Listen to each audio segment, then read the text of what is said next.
كي ندعو إلى الله لننشر الخير في الكون الذي حار ونرسل العطر من روض الهدى الزاهي ويشرق. میں نہیں چاہوں گا کہ میرا نام اعمال قیامت کے دن ساری مخلوق کے سامنے کھولے. اب اس بات کو آپ ذرا یوں سوچئے کہ اگر قیامت کے دن نام اعمال، باپ کا نام اعمال اولاد کے سامنے کھولا جائے، ماں کا بچوں کے سامنے کھولا جائے، شاگرد کا استاد کے سامنے کھولا جائے، پیر کا مریدوں کے سامنے کھولا جائے، بڑوں کا چھوٹوں کے سامنے کھولا جائے، تو قیامت کے دن ہم اس بات پہ آمادہ ہوں گے کہ سب کے سامنے حساب کھولا جائے؟ کیا دل کہے گا؟ بیوی کبھی برداشت نہیں کرے گی کہ میرا نام اعمال میرے خاوند کے سامنے کھولا جائے. وہ کہے گی یا اللہ میں خود ہی جہنم میں چلی جاتی ہوں تو میرا نام اعمال نہ کھولنا. میں ذلت برداشت نہیں کر سکتی. اگر ہم ذلت برداشت نہیں کر سکتے تو آج وقت ہے اپنی ان خطاؤں پر نادم اور شرمندہ ہو کر اللہ کے حضور روئیں اور ان خطاؤں کو اپنے نام اعمال سے بخشوا کر مٹوا لیں. آج یہ گناہ ڈیلیٹ ہو سکتے ہیں اور آسانی کے ساتھ، مگر اس کے لیے دل میں احساس ندامت کا ہونا ضروری ہے. اب قیامت کے دن کی ذلت اور رسوائی کیسے ہوگی؟ ذرا حدیث مبارکہ سن لیجئے. اس حدیث مبارکہ کو ابن جوزی رحمت اللہ علیہ جیسے محقق نے بھی بیان کیا. وہ بڑے محتاط ہیں روایت کے معاملے میں. تو ابن جوزی نے اپنی کتاب میں یہ بات لکھی، ذرا توجہ سے سنیے گا، کہ روی عن رسول اللہ صلی اللہ علیہ وسلم انہ قال خوفنی جبرائیل من الاحوال یوم القیامت حتی ابکانی. نبی علیہ السلام فرماتے ہیں کہ مجھے جبریل علیہ السلام نے قیامت کے دن کے حالات سے اتنا ڈرایا کہ میں رونے لگ گیا. جب رونے لگ گیا فقلت لہو حبیبی جبرائیل، میں نے کہا اے میرے حبیب، میرے دوست جبرائیل، الیس قد غفر اللہ لی ما تقدم من ذنبی وما تأخر، کیا اللہ رب العزت نے میرے اگلے اور پچھلے گناہوں کو معاف نہیں کر دیا؟ تو یہ بات سن کر فقال یا محمد صلی اللہ علیہ وسلم، جبریل علیہ السلام نے جواب دیا، اے محمد صلی اللہ علیہ وسلم، لَتُشَاهِدُنَّ مِنَ الْأَحْوَالِ يَوْمَ الْقِيَامَةِ مَا يُنْسِيكَ الْمَغْفِرَةِ، قیامت کے دن آپ ایسے احوال دیکھیں گے ہیبت کے کہ آپ قیامت کے دن مغفرت کو بھول جائیں. فبکا رسول اللہ صلی اللہ علیہ وسلم حتی بلت دموعہ لحیتہ، نبی علیہ السلام یہ بات سن کر روئے حتیٰ کہ آپ کے آنسو آپ کے ریش کے اوپر بہنے لگ گئے.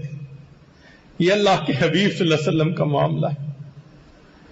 اور طہارت القلوب میں یہ بات لکھی کہ ولما مکر بابلیس لعنہ اللہ، جب ابلیس لعنہ اللہ کو دربار سے اللہ نے دھتکار دیا، طافق جبرائیل و میکائیل، جبریل علیہ السلام اور میکائیل علیہ السلام نے رونا شروع کر دیا. دھتکارا اس کو جا رہا ہے، رونا انہوں نے شروع کر دیا. تو جبرائیل اور میکائیل دونوں نے رونا شروع کر دیا. یبکیان فاوحى اللہ تعالی الیہما ما لکما تبکیان، اللہ تعالیٰ نے ان کو پوچھا کہ تم دونوں کیوں روتے ہو؟ انہوں نے جواب دیا، یا ربی ما نأمن بمکرک ما نأمن مکرک، اے اللہ ہم آپ کی اس خفیہ تدبیر سے امن میں نہیں ہے. اس نے بھی تو ہزاروں سال عبادت کی تھی نا، اور ہزاروں سال کی عبادت کرنے کے بعد پھر تدبیر کیا ظاہر ہوئی کہ اس کو دھتکار دیا. اے اللہ ہم بھی آپ کی تدبیر سے امن میں نہیں ہیں. جب کہا یہ تو اللہ تعالیٰ نے جواب میں فرمایا، ہاکذا کونا لا تأمنا مکری، ایسے ہی ہونا چاہیے، تمہیں میری تدبیر سے کبھی امن میں نہیں ہونا چاہیے، تمہارے اوپر خوف رہنا چاہیے، میں جب چاہوں جس کا چاہوں حشر چاہوں جیسے کر سکتا ہوں۔ اگر ان کے ساتھ یہ معاملہ ہے تو پھر ہم کیا کریں؟ چنانچہ کتابوں میں لکھا ہے کہ جب جبریل علیہ السلام نبی علیہ السلام کو ایک دفعہ ملنے کے لیے آئے، کانپ رہے تھے، رو رہے تھے، غلاف کعبہ کے پاس گئے اور غلاف کعبہ کو پکڑ کر انہوں نے دعا مانگی، اور دعا کیا مانگی؟ الہی و سیدی لا تغیر اسمی ولا تبدل جسمی، اللہ میرے نام کو نہ بدلنا، میرے جسم کو نہ بدل دینا۔ تو نبی علیہ السلام نے پوچھا جبرائیل یہ کیا دعا مانگی؟ کہنے لگے اے اللہ کے نبی صلی اللہ علیہ وسلم، جب سے ہم نے شیطان کو دھتکارے ہوئے دیکھا ہے، اللہ کا خوف دل کے اوپر ایسا ہے کہ میں یہ دعا مانگتا ہوں اللہ، اس کا نام تھا عزازیل، آج اسے ابلیس کہتے ہیں، اللہ نے اس کا نام بدل دیا، طاعت گزار فرما بردار کے زمرے سے نکال کے اسے نافرمانوں کے زمرے میں شامل کر دیا۔ تو میں یہ دعا مانگتا ہوں اللہ میرا نام نہ بدلنا، میرے جسم کو فرما برداروں کے زمرے سے نکال کے کہیں نافرمانوں میں شامل نہ کر دینا۔ ہم بھی اللہ رب العزت سے دعا مانگے، ہے کریم آقا آپ کا در پکڑا ہے، آپ مہربانی فرما دیجئے، ہماری حاضری کو قبول کر لیجئے۔ یہ وہ غم تھا جو صحابہ رضی اللہ تعالی عنہم کو بھی ہر وقت رہتا تھا۔ ام المومنین جن کو نبی علیہ الصلوۃ والسلام کی زبان مبارک سے جنت میں بیوی ہونے کی خوشخبری مل چکی تھی، وہ رات کو تہجد پڑھتے ہوئے جب اس آیت پر پہنچتی وَبَدَا لَهُمْ مِنَ اللَّهِ مَا لَمْ يَكُونُوا يَحْتَسِبُونَ، اور ان کو اللہ کی طرف سے ایسا معاملہ پیش آئے گا جس کا وہ گمان بھی نہیں کرتے تھے۔ رویا کرتی تھی، ساری ساری رات یہ آیت پڑھتی رہتی تھی۔ ہم اگر سوچیں کہ ہم نے جو سوچا بھی نہیں ہوگا، اگر کل قیامت کے دن ہمیں ایسا پیش آ گیا تو پھر کل کیا بنے گا؟ صحابہ رضی اللہ تعالیٰ عنہ قرآن پڑھتے تھے، جو کفار کے بارے میں آیتیں ہوتی تھی وہ اپنے اوپر چسپاں کر کے رویا کرتے تھے۔ چنانچہ عمر رضی اللہ تعالیٰ عنہ کے سامنے آیت پڑھی گئی اذهبتم طیباتکم فی حیاتکم الدنیا واستمتعتم بها، یہ اگرچہ کفار کے بارے میں ہے۔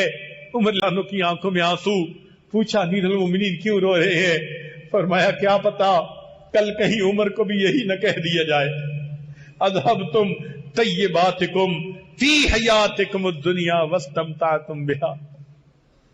قیامت کا دن ہوگا، ہمارے سر پر گناہوں کے انبار ہوں گے، اللہ کے سامنے کھڑا ہونا پڑے گا، ایک ایک کو اللہ تعالیٰ دیکھیں گے، جیسے ایئرپورٹ کے اوپر ایک ایک کو مشین کے ذریعے سے سکین کرتے ہیں، اللہ تعالیٰ ایک ایک بندے کے دل کو سکین کریں گے۔ کتنے لوگ ہوں گے خوش نصیب جو گزر جائیں گے، جنت کا دروازہ دکھا دیا جائے گا، کچھ ایسے بھی ہوں گے جب گزرنے لہیں گے ان کو کہہ دیا جائے گا وَقِفُوهُمْ إِنَّهُمْ مَسْئُولُونَ، ان کو روک لیجئے، ہم نے ان کا ٹرائل لینا ہے۔ یہ صوفی صاحب ہے، اوپر سے تسبیح اندر سے میاں کسبی۔ وَقِفُوهُمْ إِنَّهُمْ مَسْئُولُونَ، انہیں روک لو، ہم نے ان کی تفتیش کرنی ہے۔ اگر یہ ہمارے بارے میں ہو گیا ہمارا کیا بنے گا؟ کہیں گے ان حاجی صاحب کو بھی روک لو، اس طالب علم کو بھی روکو، اس عالم کو بھی روکو، شکل کیا بنائی ہوئی تھی، اصل کچھ اور تھا، آج تو رنگی سامنے آ گئی۔ ہماری مشین نے ان کے دل کو سکین کر لیا، ان کے دل میں محبت نہیں، ان کے دل پر شہوت غالب رہتی تھی، شیطانیت غالب رہتی تھی، گندے خیالات غالب رہتے تھے۔ روک لو ان کو، ہم ذرا ان سے پوچھیں نعمتیں ہم نے دی تھی، ہماری عبادت میں دل نہیں لگتا تھا، تم کیسی زندگی گزار کے آئے، وقفوہم، روک لو ان کو، انہم مسئولون، ہم نے ان سے سوال کرنا ہے، ہم نے ان کا ٹرائل لینا ہے۔ سوچئے اگر کل قیامت کے دن اللہ رب العزت نے ہمارے ساتھ یہ معاملہ کیا، پھر ہمارے ساتھ معاملہ کیا بنے گا؟ آج وقت ہے ہم اپنے گناہوں پر رو لیں تاکہ اللہ تعالی ہمارے گناہوں کو معاف کر دے۔ حدیث مبارکہ میں ہے، ذمہ داری کے ساتھ عرض کر رہا ہوں، اللہ تعالی قیامت کے دن جب جہنمیوں کو جہنم میں ڈالیں گے، کئیوں کو شفاعت کی وجہ سے نکال لیا جائے گا، انبیاء شفاعت کریں گے، علماء کریں گے، شہداء کریں گے، جنتی کریں گے، حتیٰ کہ کوئی شفاعت کرنے والا نہیں رہے گا۔ حدیث پاک میں آتا ہے ایک جہنمی ہوگا، اس کی آنکھوں کا ایک بال، پلکوں کا بال، وہ اللہ کے حضور سفارش کرے گا، کہے گا یا اللہ میں گواہی دیتا ہوں یہ دنیا میں آپ کی محبت میں، آپ کے خوف کی وجہ سے ایک مرتبہ رویا تھا، چھوٹا سا آنسو نکلا تھا، اے اللہ پلکوں کا ایک بال تر ہو گیا تھا، میں گواہی دیتا ہوں میں تر ہوا تھا۔ اللہ تعالیٰ فرمائیں کہ جبریل علیہ السلام کو ندا دے دو، پلکوں کے ایک بال کی گواہی کی وجہ سے ہم نے اس جہنمی کو بھی جہنم سے نکال لیا۔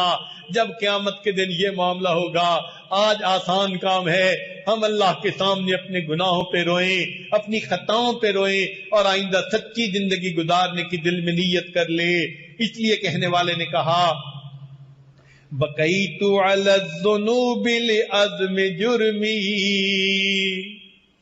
بقیت علی الذنوب لعظم جرمی، وحق لكل من يعصي البكاء، فلو كان البكاء يرد همي لأسعدت الدموع مع الدماء۔ اللہ اکبر۔ اللہ رب العزت ہمیں اپنی خطاؤں پر آنسو بہانے کی توفیق عطا فرمائے، اور اللہ اس کو قبول بھی فرما لے، کہیں کل قیامت کے دن یہ ریا کے آنسو نہ بنا دیے جائیں۔ کہنے والے نے کیا عجیب بات کہی، جیڑا لطف ہے رومن اندر اور وچ بیان نہ آوے، جیڑا لطف ہے رومن اندر اور وچ بیان نہ آوے، رونا دل دی میل اتارے نالے رٹھڑے یار مناوے۔ یہ دل کی میل اتار دیتا ہے اور روٹھے پروردگار کو منا دیتا ہے۔ جیڑا لطف ہے رومن اندر اور بچ بیان نہ آوے، رونا دل دی میل اتارے نالے رٹھڑے یار مناوے، تے یاد خدا وچ روون والا کدی دوزخ وچ نہ جا۔ اللہ ہم پر مہربانی فرما دے، ہم قیامت کے دن ذلت کو برداشت نہیں کر سکتے، دو بندوں کے سامنے کی ذلت ہم سے برداشت نہیں ہوتی، قیامت کے دن آپ کے حبیب صلی اللہ علیہ وسلم کے سامنے کی ذلت کہاں برداشت ہوگی۔ اے اللہ ہماری ان خطاؤں کو معاف فرما دیجئے اور ہمیں بھی اپنے مقبول بندوں میں شامل فرما لیجئے۔ اللہ ان دلوں کو نرم بنا دیجئے تاکہ ان آنکھوں سے بھی ندامت کے آنسو بہنے آسان ہو جائیں۔ وآخر دعوانا ان الحمد للہ رب العالمین۔ في كل سماء والحق يسود، الله الله الله أكبر، الله الله الله أكبر، لا